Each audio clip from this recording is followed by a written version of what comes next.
He did meet General LeMay, which was, I thought, of note. Yet one other thing he did in the Air Force that would never happen today. President Eisenhower flew into Altus Air Force Base, and they needed some guards. You know, you can imagine security of their presidents today. They just went to the barracks and said, "Hey, you guys, go out there and watch this plane ride." Right? And so Dad stood guard over I don't think it was called Air Force One then, but the presidential aircraft. Of course, during this time, the mom and dad got married, and it was really, very, very, very young. And it was eventually not going to work out. But he went to work for Customs Service Center in North Manchester. And working for my grandfather was a challenge, to say the least. And Dad says that he got every dirty job that there was. You can imagine what plumbers have to do. He just got tired of it. And so an opening came up, and he started working for another factory in town called Peabody Seating, which morphed into Modern Fold, which is what you have in Dyersville right now. Things didn't work out between my mom and dad, and they split. And Dad became a single father with my brother and I. Things were very tight financially. You know, divorces are things that financially just nobody comes out ahead. So I can just remember not having much money. Dad worked long hours, and one of the things that he taught me was that, I'm going back here. He worked his way up. He started on the floor, worked his way up. Was basically number 2 in charge of the plant. What they call production control manager. And I studied accounting in college, so I wised up. What's it in? First in, last out. I don't know what that means. First in, last out. If you're in charge of something, you're first in and you're last out. So he went to work. He always works Saturday morning. Yep. Oh yeah. He went to work 6 in the morning, got home at 5:30 at night. And that was 5 days a week. And then as Sherry said, he worked Saturdays too. If the plant was working, Dad was there. Remember trips with picking up Sherry. My mom had moved probably an hour and a half away. And we had just chromius cars. Oh my gosh, it was so bad.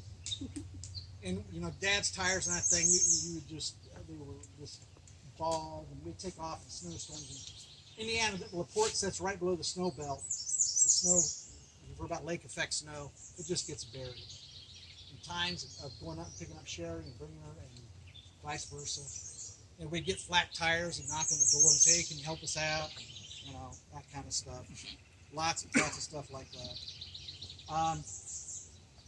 He did find time to be a scout leader, and then he did a lot of that work. Probably for 10 years, I think he was a scout leader, but he did a lot of that when he was young with my grandfather. He also became involved with the Isaac Walton League in North Manchester. One of my favorite stories was my brother, who's not with us anymore, but Greg was an accident waiting to happen, kind of. And he was pulling a piece of wood out here to split it with his hatchet. Okay? And went to split. Obviously, the hatchet went off, and that tore his thumb off. Put a rag around it and went up to Dad and, "Hey, Dad, you want to take a look at this?" He did it, and Dad just about passed out. Off they went to the doctor. And lo and behold, there sits Kim. Now, Maine is working as an office nurse at this time. There's Kim. He had been hurt at work. And Kim had gotten some pretty severe steam burns on his legs at work. And so we had Maina running back and forth between the 2 rooms, trying to take care of her son and then number 2 grandson. Dad served as president of the Isaac Walton League in North Manchester till probably accidentally tried to burn the place down. He was burning trash. They had a cross shoot, and trash blew out, and fire went all over the place. I remember that as yesterday. I think that was the last year he was president.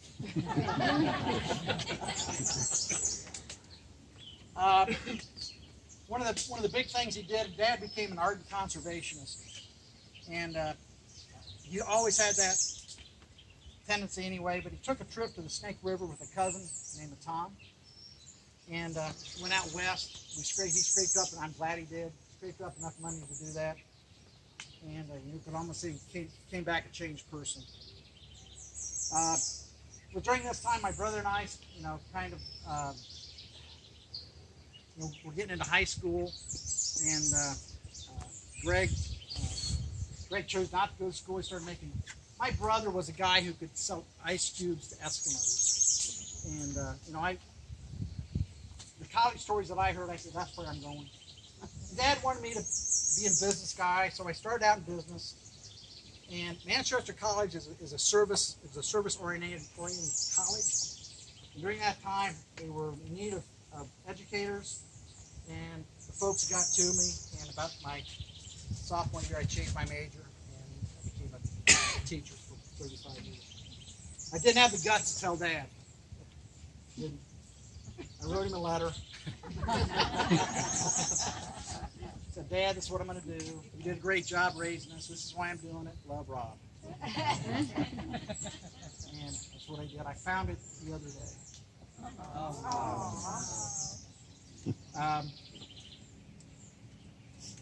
day. Greg would come home with a new car. Oh my gosh. And the guy was making good money. This guy's 18, 19, 20 years old. He started working for a trucking company. Everybody liked. My brother was much more gregarious than me. Much more socially. I'm pretty awkward socially, lots of times. I don't like meeting new people can be difficult. But Greg was not that way, and I think that was one of the things that helped him be a successful guy he eventually ended up being. And so Greg would bring home a new car, and Dad says, "Well, I would go out," and he said, "Dad, I got a new car to show you." He raised the hood up, and Dad said, "I swear you could not slip a piece of paper between that engine and the Hal." That car lasted 3 months. It was hit by a drunk driver right in front of our house. We all cried. I think it was a 68 Boss 302 Mustang, so it was a beauty. Then he ended up with a Datsun 240Z. All right. My brother struggled with alcoholism, and his memorable evening that I think I had to be in college. But Greg came home snockered, and he started up the stairs. My dad was at the top. Greg never made it to the top. And that was the only time I stepped between my dad and Greg. It was quite a night. I never heard anything more about that. They must have worked it out the next morning. Things seemed like, okay, we're back to normal, so I don't know what happened.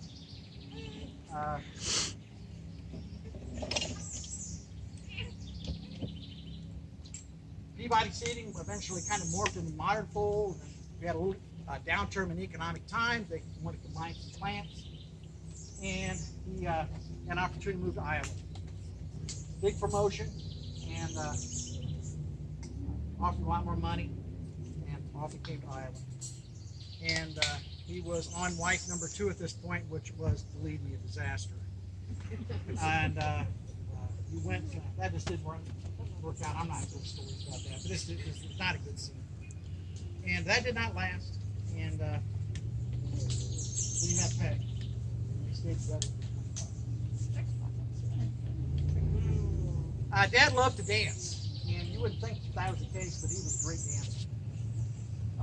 I never saw him, but I never really thought he was that. It's about this time that Dad was proudly proclaimed, "I'm quitting smoking." He picked up a pipe and smoked the pipe just like he smoked cigarettes. Some people puff on a pipe. Dad inhaled, held it, and he'd get up in the morning, he'd cough for 15 minutes, and he'd bitch and moan about his sinuses. And I said, I'd come thinking, and I had stopped at this point by saying stuff to him because he'd get angry. And then he'd start smoking, calm down. But in 15 minutes, I'm sure, Peg, you've witnessed that. So, moved on, worked at Modern Fold, worked very hard. And, toward the end, I don't think they took care of Dad financially because they knew he was not a college graduate, and he's kind of stuck. But fortunately, the company did step up. I think in the last 4 years, did him right. So that was a good thing. As Dad, transitioned in retirement, maybe about 66, 67, has bypass surgery, something like that.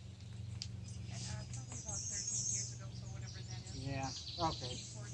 Yeah. It was after we moved into our townhouse. Okay. Anyway, Dad took trips with me to Ely, Minnesota. And grew to love the place. I hang out up there right now in the summer. The last trip we were there were some steps and stuff to go up to the road. He couldn't make it up the step. I said, dang, I don't know what's going on. And we got home, and I think it was like a couple weeks later, he had his chest cracked. Taken care of. Yeah. That was when he put down the pipe, thank goodness. No, I think he put the pipe down before this. Okay, very good. Yeah, I was shortly after we got married. Okay. Only one time that I was really disappointed in Dad. Let me get through this one. My brother died in a tragic accident. If you've ever lost a child, it's one of the worst things you can go through. And my mom was on antidepressant medicine the rest of her life. After Greg's service was over, he said, "Take care of it, Rob. I'm out." So he left me. And I didn't talk to him for about 2 weeks. But he just couldn't. He just deal with that kind of stuff. he just struggled. And I understand now. It was tough at the time because it was a big deal. I mean, it was a big deal. Lots and lots of stuff that I had to take care of. And I'm not crying and mooning about it. I'm just telling you that's part of the stuff that that left a mark on Dad. Seth, Greg's middle grandson, they became pretty close, which I'm very pleased with. Some of Dad's hobbies, he was a great golfer. I don't know if you guys knew that or not, but he was a golfer. Oh my gosh, he could give the ball a lick. And he was still shooting in the 40s when he was in the 70s. I could never. He was disappointed. I'd go out, and my ball was going this way. It was going right down. He loved woodworking and making the birdhouses, and this is the meticulous stuff that I'm talking about. When he made stuff, he was careful about it. I don't care what it was. He made a plan, drew it out, cut it up, and it was perfect. There you go. So I talked about the Boy Scouts. He loved out here. He loved watching eagles on the Mississippi River. Every time we come out, we come out. Loved working here, volunteering here. This was Dad's, outlet for the conservation part side of him that became important to him. Dad always admired folks who could make it in business, and so he had this conservation side, and he had this business side that he had tremendous respect for people who, particularly folks who didn't have stuff given to him. And he just talked over and over and over about Kevin, Ryan, those folks to me.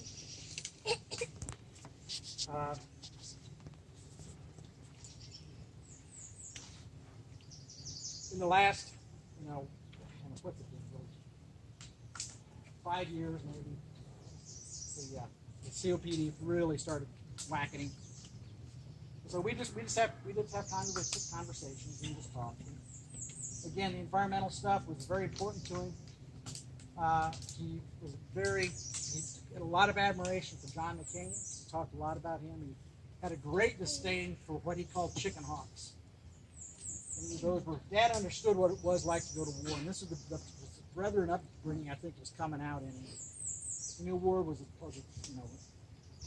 it's for keeps, He was a military guy. He didn't have much respect for folks who were making those kind of decisions who didn't know what it's like. And that's something I take away from him. The time he spent in the Air Force became incredibly important to me. Oh my gosh.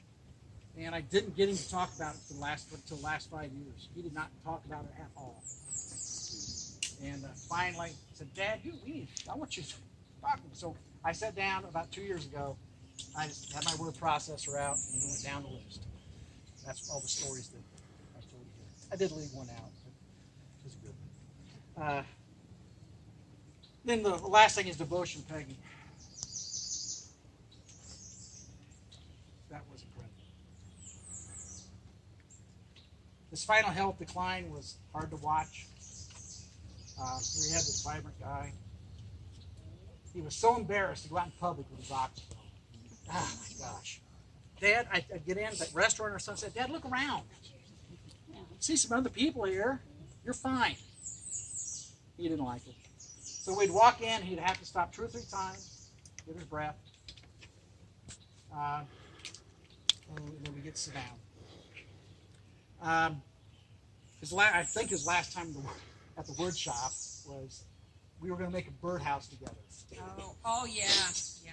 And he was pretty careful around the table saw. I started running a little piece through, and he got caught, came back and nailed him right here in the sternum. And down he went, and I don't know what I said. So I was down Call with an him. ambulance. Yeah. Call 911. Yeah. So, you know, if it had hit you or me, we'd have just went like that. Because it was only a piece this big. But he was pretty frail at that point. So we drug him upstairs and took him to the hospital. And I think we had, at that point too, we Actually, started. I think the ambulance didn't come, and he didn't want to go to the hospital. And I said, "You're going to the hospital." Period. And off he went, and he was fine. Yeah, he was. It scared him. Yeah. So his final health decline was tough to watch. You know, people have COPD and emphysema. It's, just they try to do that. Scary. I know he was scared. And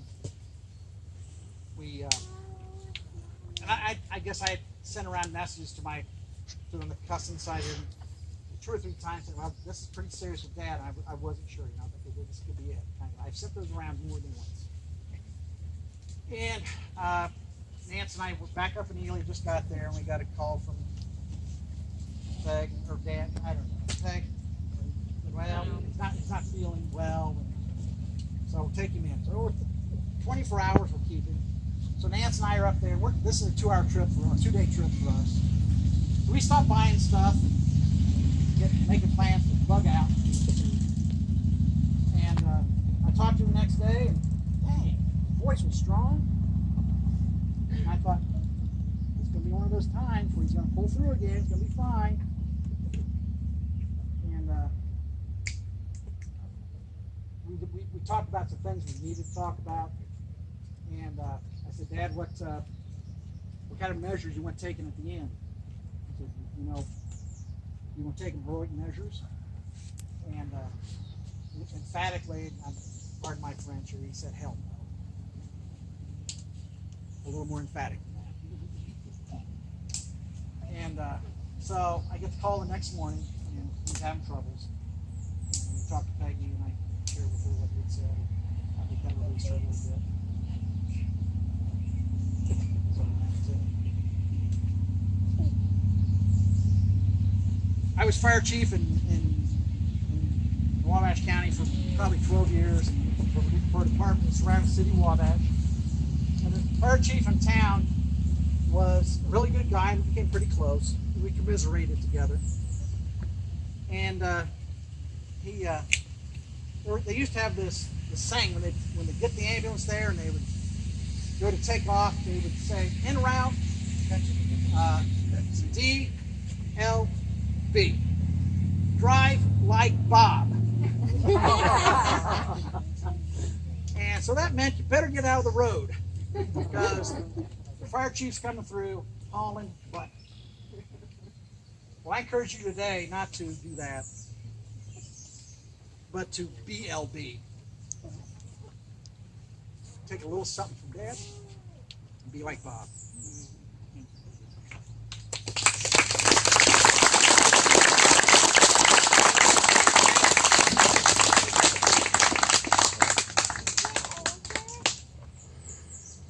Good afternoon, everybody. I'm Mark Hager. My wife and I are Donna. Our neighbors, the Peg. So first of all, we want to say, extend our deepest condolences to Peg, Rob, Sherry, Kevin, Kim, Chris, Brian, and the entire family gathered here today. Been in our thoughts and our prayers. We've been neighbors now for 9 years, and I knew Bob from Dyersville when he was at Modern Folk. I knew that he helped, and it was instrumental in building that place up and making that a real force in the industry. Bob thoroughly enjoyed his time there, as he did on the golf course and out here at the Mines of Spain. What really brought us together, though, was man's best friends, Moxie, Kenny, and Art Jacob. Those little guys led to many conversations out in the driveway, building relationships, having a lot of laughs. Bob was a man full of love for Peg, his family, his country, and nature. Bob and I had many conversations. And we both knew where we stood on politics and religion. And we never crossed each other because we love our faith and our country. And as we stand here today, we all stand here, one nation, under God, indivisible, with liberty and justice for all. Bob fought for our freedom. And he loved it when the vintage planes came into view. Believe me, last night he had the best seat in the house. So thank you, Bob, for standing up and fighting for our freedom, for our country. He's a great man, and what I would call a special part of our greatest generation. Bob and I never had any really long conversations, but he would often say things about Peg and other members of the family that I knew were deep in his heart. He would always say, Peg's working on a new quilt. He makes so many beautiful things. I never know where she gets her ideas from, but she can do just about anything she puts her mind to it. Or when he says, I'm really worried about Peg, she's in a lot of pain. He said, I hope this surgery goes well. Would you go up and see her? I think she would like that.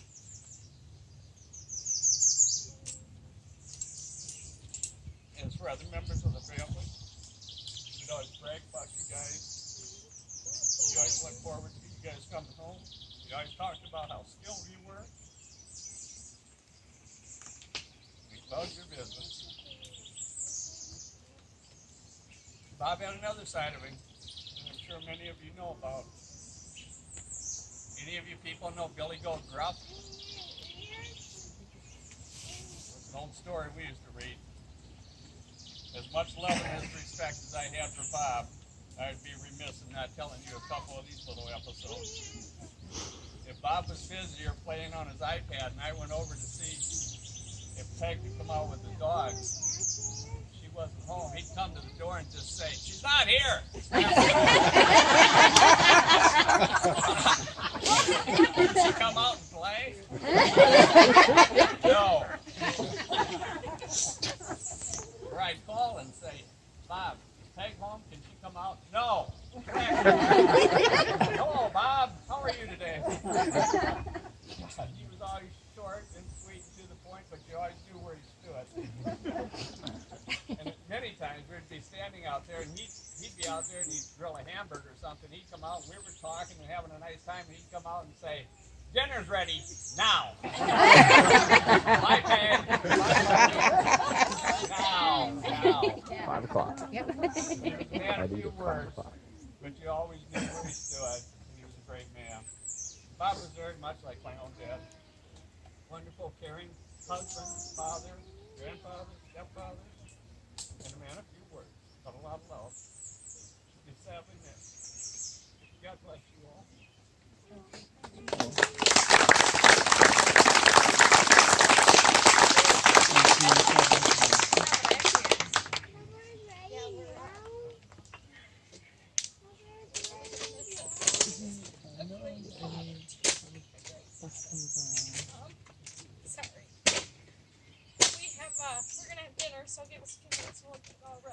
Well, somebody's gonna sing, aren't they? Oh, And yeah. We're gonna have Adam's play tap next, yeah.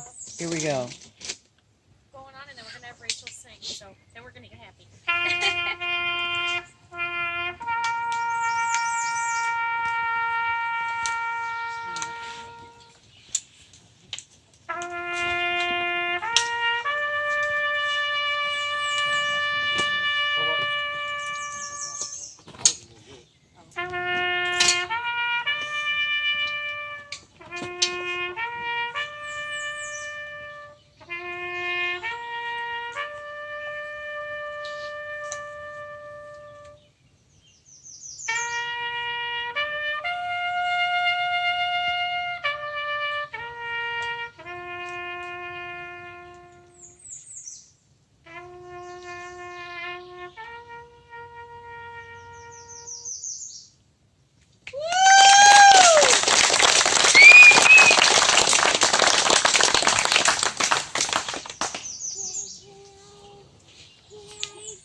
kitchen.